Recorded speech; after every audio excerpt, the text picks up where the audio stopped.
दोस्तों, एनवीएन की बातचीत में आपका स्वागत है। आज हम जस्टिस आरएफ नरीमन के एक लेक्चर पर जो है, वो डॉक्टर राम पुनियानी साहब से बातचीत करेंगे। हमारे मीडिया में बहुत सारी गैर ज़रूरी बातों पर लंबी-चौड़ी बहस होती रहती है, लेकिन जस्टिस आरएफ नरीमन ने एक बहुत ही इम्पोर्टेंट लेक्चर बम्बई की एशियाटिक लाइब्रेरी में दिया और वो जो है हमारी मीडिया में किसी डिस्कशन का सब्जेक्ट ही नहीं बन सका। तो डॉक्टर साहब आपका इस प्रोग्राम में स्वागत है बहुत और मेरा शुक्रिया। सबसे पहला सवाल ये है कि इस लेक्चर पर आपका टेक अवे क्या है? देखिए, जस्टिस साहब ने जो कहा, मेरे ख्याल से हमारे समाज में जो संविधान का हाल हो रहा है, जो जुडिशरी का हाल है, जो मीडिया का हाल है और जो सरकार जिस प्रकार से काम कर रही है, उस पे उन्होंने बहुत सारे प्रश्न चिन्ह उठाए हैं और उन्होंने 5-6 मुद्दों की जो बात की है, तो शुरू करें बात तो कश्मीर से। कश्मीर के बारे में उन्होंने कहा कि अभी पहले सरकार ने तो आर्टिकल 370 एब्रोगेट किया 4 साल पहले और सुप्रीम कोर्ट ने 4 साल लगाए उस पर जजमेंट देने के लिए और जब जजमेंट उन्होंने दिया तो सरकार के निर्णय पर मोहर लगा दी। जबकि ये जस्टिस साहब ने जस्टिस रोहिंटन ने कहा कि इसमें जो सरकार ने किया उसको कितना कॉन्स्टिट्यूशनल है, संवैधानिक है, इसके बारे में सोचने की ज़रूरत है। क्योंकि जो कॉन्स्टिट्यूएंट असेंबली कश्मीर की बनी थी, उसको ही अधिकार था कि वो आर्टिकल 370 से को निकाल सकती है। तो जब ये हुआ, उस समय तो वहाँ प्रेसिडेंट रूल था, कश्मीर की असेंबली भी नहीं थी। तो सुप्रीम कोर्ट का ये जजमेंट कि क्योंकि असेंबली नहीं है, इसलिए राष्ट्रपति को वो अधिकार है, इस पे नरीमन साहब ने सवाल उठाया है। और दूसरा सवाल ये भी उठाया है कि जो कश्मीर को पहले राज्य का दर्जा था, राज्य का दर्जा स्टेटहुड थी, उसको उन्होंने यूनियन टेरिटरी में बदल दिया। ये भी एक कितना संवैधानिक है। जस्टिस नॉरिमन का मत इसमें सुप्रीम कोर्ट के मत से बहुत अलग है। तो दोनों महत्वपूर्ण चीज़ों पर जो सुप्रीम कोर्ट ने फैसला दिया है, जस्टिस साहब ने, जस्टिस रोहिंटन ने उसके बारे में प्रश्न चिन्ह उठाए हैं और जो मेरे ख्याल से देश की जुडिशरी को, न्याय व्यवस्था को सीरियसली सोचना चाहिए। एक तो मुद्दा ये उठाया। दूसरा, अगर आप कहें तो मैं बताऊं कि जैसे उन्होंने कहा कि आजकल मीडिया की आज़ादी को कैसे रोका जाता है, इस पे भी उन्होंने एक इम्पोर्टेंट बात कही जो हम फिर से भूल गए हैं। आपको याद होगा जब बीबीसी की डॉक्यूमेंट्री आई थी 2 पार्ट्स में, मोदी के गुजरात में रोल के बारे में, उसको बैन कर दिया गया। पहली बात तो ये बैन पे भी सवाल उठाए गए कि हमारे यहाँ कितनी स्वतंत्रता है मीडिया को। और उसके बाद ये बैन लगाने के बाद बीबीसी के लोगों पर आईटी की रेड हुई। तो इस पे जस्टिस साहब कहते हैं कि भाई ये तो एक बिल्कुल गलत तरीका है। हमको तो एक आज़ाद मीडिया चाहिए जो अपनी बातों को समाज तक ला सके। तो ये तो एक तरफ इस प्रकार की डॉक्यूमेंट्री को बैन करना गलत है और दूसरा बैन करने के बाद बीबीसी के ऑफिसर्स पर आईटी की रेड लगाना ये और भी गलत है। ये दोनों चीज़ों पे उन्होंने ध्यान दिलाया।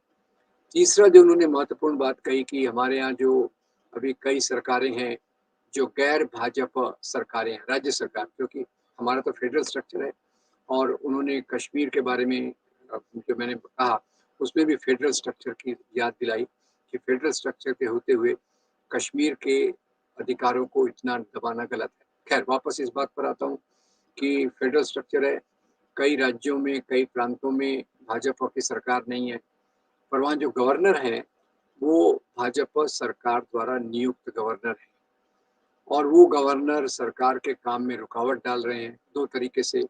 एक तो कोई बिल असेंबली उनके पास लाती है, तो 2-2, 3-3 साल तक उस पे बैठे रहते हैं, उस पे कोई निर्णय नहीं लेते, ना उसको वापस भेजते हैं, ना कि कुछ और करते हैं अपनी कमेंट के साथ। क्योंकि उन्होंने वापस भेज दिया, सरकार ने फिर से निर्णय करके उनके पास भेजा, तो उनको मंजूर करना पड़ता है। तो इसको अवॉइड करने के लिए ये जो बीजेपी विचारधारा के गवर्नर हैं सरकारों के ऊपर, वो संविधान से ऊपर अपने भाजपा की विचारधारा के आधार पर चलने के लिए जो राज्य सरकारें हैं, उनके बातों को वो उनकी बातों को ये करने के लिए उनके बिल्स पर सालों साल तक बैठी रही। तो जो जस्टिस नारिमन रोहिंटन नारिमन ने एक और जो बात कही वो इलेक्शन कमीशन के बारे में थी।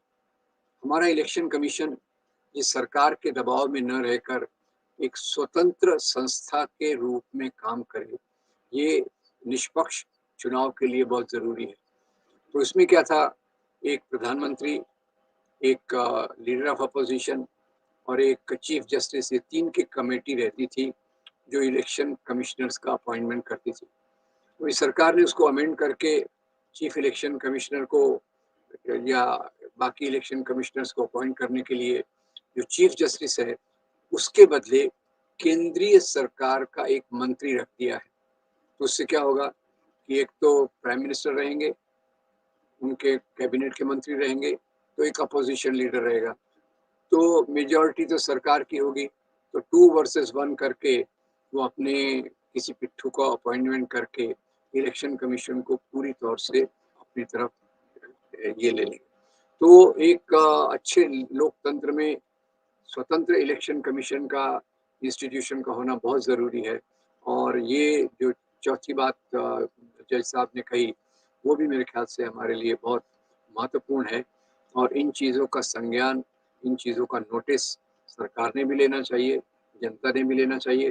और आपने बिल्कुल सही कहा कि इनके इतने महत्वपूर्ण भाषण को जो उन्होंने एशियाटिक सोसाइटी में दिया, बांसुरी सेठ मेमोरियल लेक्चर में, उसको मीडिया ने इग्नोर कर दिया। मीडिया ने उस पर ख्याल ही नहीं किया, क्योंकि ये मीडिया भी फिर से केवल सरकार की तूती बजाता है और निष्पक्ष रूप से जो बातें करते हैं उनके बारे में ज़्यादा तवज्जो नहीं देता, उनको महत्व नहीं देता। तो आपने सही मुद्दा उठाया है।